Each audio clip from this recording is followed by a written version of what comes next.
मेरे मित्रों नमस्कार।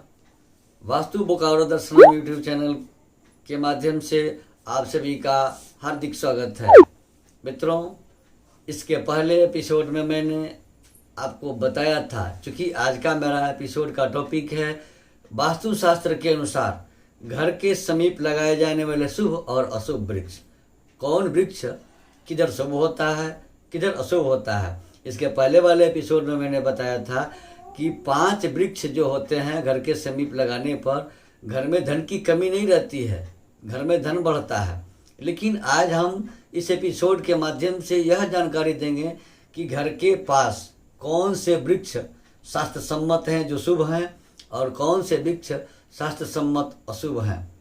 क्योंकि वास्तु बसने वाले स्थान का तुलनात्मक अध्ययन है। इनमें तत्वों को संतुलित किया जाता है, कौन सा तत्व किस दिशा का है, उस दिशा में वह तत्व है या नहीं है, इसे संतुलित किया जाता है। तो कुछ वृक्ष ऐसे होते हैं जो घर के समीप होने से बहुत ही शुभ होते हैं, घर में उन्नति होती है, धन बढ़ता है, परिवार की तरक्की होती है। लेकिन कुछ ऐसे भी वृक्ष हैं जो घर के समीप होकर घर में बीमारी, अनावश्यक खर्चे, कर्ज, शत्रुता बढ़ाते हैं। कुछ वृक्ष ऐसे होते हैं जो घर बनने के बाद कुछ ही दिनों में घर छोड़कर वहाँ से आदमी उजड़ जाता है, घर बेचकर जाने को मजबूर हो जाता है। तो आइए जानते हैं वो कौन से वृक्ष हैं जो घर के समीप होने से शुभ होते हैं और कौन से वृक्ष घर के समीप होने से अशुभ होते हैं। इन वृक्षों के ऊपर चर्चा करने से पहले आप सबों से एक छोटा सा निवेदन है कि यदि अब तक आपने हमारे चैनल वास्तु बोकारो को सब्सक्राइब नहीं किया है तो सब्सक्राइब जरूर कर लें। नोटिफिकेशन बेल दबाना बिल्कुल ही ना भूलें, इसे ज़रूर दबाएं, वीडियो लाइक करें और अधिक से अधिक लोगों को शेयर करें। मित्रों, घर के पास कौन से वृक्ष शुभ होते हैं, पहले शुभ वृक्षों की चर्चा करते हैं। तो सबसे पहले घर के पास बेल की पत्ती भगवान शिव को चढ़ती है, शिव जी को बहुत प्रिय होती है बेल की पत्ती, इसलिए घर के समीप इसका होना शुभ माना गया है। दाडिम, जिसे अनार कहते हैं, अनार या इसको बेदाना भी कहा जाता है। दुर्गा सप्तशती में लिखा है कि दाडिमी कुसुमोपमा, भगवती दुर्गा को दाडिम का फूल, अनार का फूल या बेदाना का फूल बहुत ही उत्तम है। हवन में इसका अगर उपयोग किया जाता है तो माँ भगवती बहुत ही प्रसन्न होती हैं। केसर, नाग केसर या मौलसरी, यह लक्ष्मी पूजन में उपयोग होता है। इसके होने से, घर के समीप इसकी वृक्ष के होने से लक्ष्मी की कृपा घर पर बनी रहती है। अब कटहल और नारियल के वृक्ष भी घर के किसी तरफ सर्वत्र शुभ होते हैं। नींबू, आम, केला, श्रृंगार हार अर्थात हर श्रृंगार के पौधे, नीम के पौधे, अशोक के पौधे, शिरीष तथा मल्लिका के वृक्ष अगर घर के समीप हैं तो घर में धन नहीं घटता, घर में सुख शांति की कमी नहीं होती, प्रसन्नता बनी रहती है, उन्नति दिनों दिन होता है। लेकिन कुछ ऐसे भी अशुभ वृक्ष हैं जो अगर घर के करीब हो जाते हैं, घर के करीब लगा दिया जाता है तो बिल्कुल ही गलत होते हैं। इनके लगाने से अशांति फैलने लगती है, घर में बीमारियां आने लगती हैं, घर छोड़कर, घर बेचकर जाने को मजबूर होना पड़ता है। वे वृक्ष कौन हैं? मालती, चंपा, केवड़ा, कुंद, अगस्त्य, ब्रह्म वृक्ष घर के समीप शास्त्र सम्मत नहीं है, ये सर्वदा वर्जित हैं। तेतर, बड़, पाकड़, पीपल तथा खोड़र वाले वृक्ष और जिस वृक्षों में दूध होते हों, जिन वृक्षों में कांटे होते हों, वे घर के समीप बिल्कुल निषिद्ध हैं, मना किए गए हैं। पीपल के वृक्ष घर के समीप शुभ होते हैं, लेकिन दिशा की बात है जिसे मैं अंत में बताऊंगा। अब वृक्ष की छाया, घर के पास कोई बड़ा वृक्ष है तो उसकी छाया तो घर पर पड़ेगी ही। तो वृक्ष की छाया अगर प्रातः काल, घर के दिन के 4 प्रहर होते हैं, प्रथम प्रहर, द्वितीय प्रहर, तृतीय प्रहर और चतुर्थ प्रहर। अगर 12 घंटे का दिन है तो उसके 4 भाग किए जा सकते हैं, 4 भाग करने होते हैं। प्रथम 3 घंटे अर्थात सूर्योदय से 3 घंटे का समय अगर उस वृक्ष की छाया घर पर पड़ती है और सूर्यास्त के पहले 3 घंटे उसकी छाया घर पर पड़ती है तो यह अशुभ नहीं है।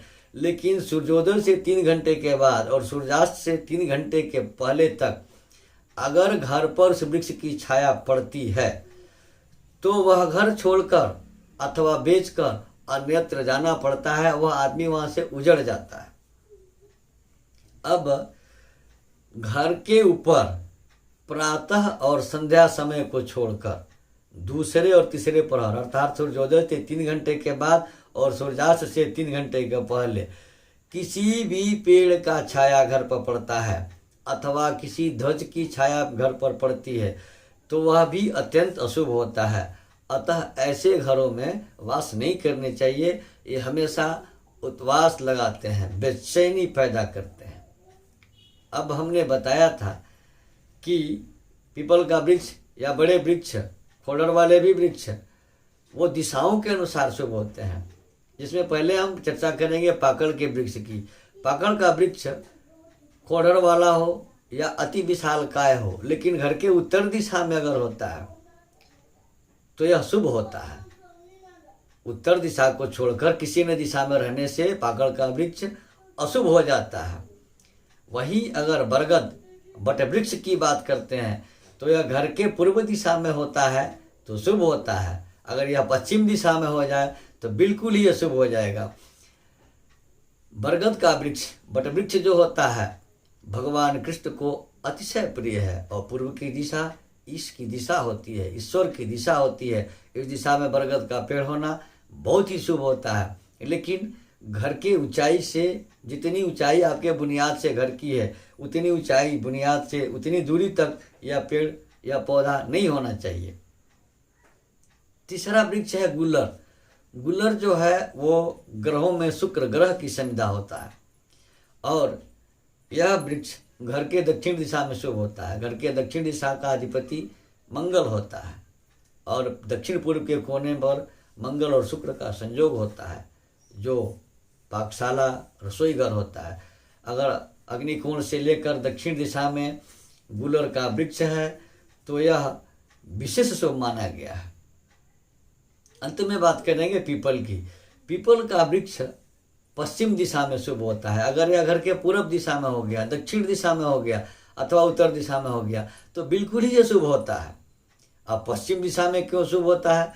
घर का पश्चिमी दिशा भारी भरकम चीज़ों का होता है और पीपल का वृक्ष भी भारी भरकम होता है। दूसरा रहस्य क्या है कि शनि ग्रह की दिशा है और पीपल शनि के समन का, शांति का एकमात्र उपाय है। शनि पीपल के वृक्ष से डरता है।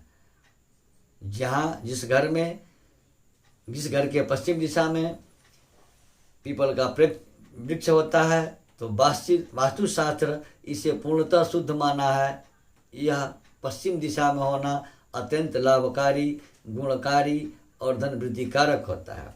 इसलिए घर के पश्चिम दिशा में पीपल का वृक्ष होना अत्यंत शुभ माना गया है। अब अंत में कोई भी वृक्ष मकान की बुनियाद से जो ऊपर की ऊंचाई है उतना ही दूरी बुनियाद से उस पेड़ की होनी चाहिए। अन्यथा पीपल हो, बरगद हो, गुल्लर हो, पाकड़ हो या कोई भी वृक्ष हो, ये अशुभ फल देते हैं। वृक्ष ऑक्सीजन के प्रदाता हैं। उनमें सबसे ज़्यादा ऑक्सीजन पीपल का वृक्ष देता है। पीपल के वृक्ष पर 33 कोटि देवताओं का वास शनिवार के दिन होता है। प्रातः काल में हर दिन 33 कोटि देवताओं का वास होता है और शनि इसीलिए डरता है पीपल के पेड़ से। जिनके ऊपर शनि की 7.5 हो, ढैया हो या शनि की महादशा चल रही हो, उन्हें पीपल के पेड़ के पास शनिवार के दिन जरूर जाना चाहिए। संभव हो तो परिक्रमा जरूर करनी चाहिए। इससे शनि जनित कष्ट दूर होते हैं, शनि के पीड़ा से राहत मिलता है। मित्रों, आप सभी हमारे साथ बने रहें। इस तरह के वास्तु, ज्योतिष और धर्म, पर्व, त्यौहार के एपिसोड्स के लिए हमारे यहाँ वास्तु विजिट किया जाता है, जन्म कुंडली बनाई जाती है। वाराणसी के सुजय विद्वानों के द्वारा बड़े से बड़े जगह अनुष्ठान करवाए जाते हैं। जिनकी निसज्जन को इसकी आवश्यकता हो, कृपया स्क्रॉल पर दिए गए हमारे नंबर से संपर्क कर हमसे अपॉइंटमेंट लेकर वास्तु विजिट करा सकते हैं। जन्म कुंडली बनवा सकते हैं, जन्म कुंडली दिखा सकते हैं, जगह अनुष्ठान आदि भी करवा सकते हैं। धन्यवाद।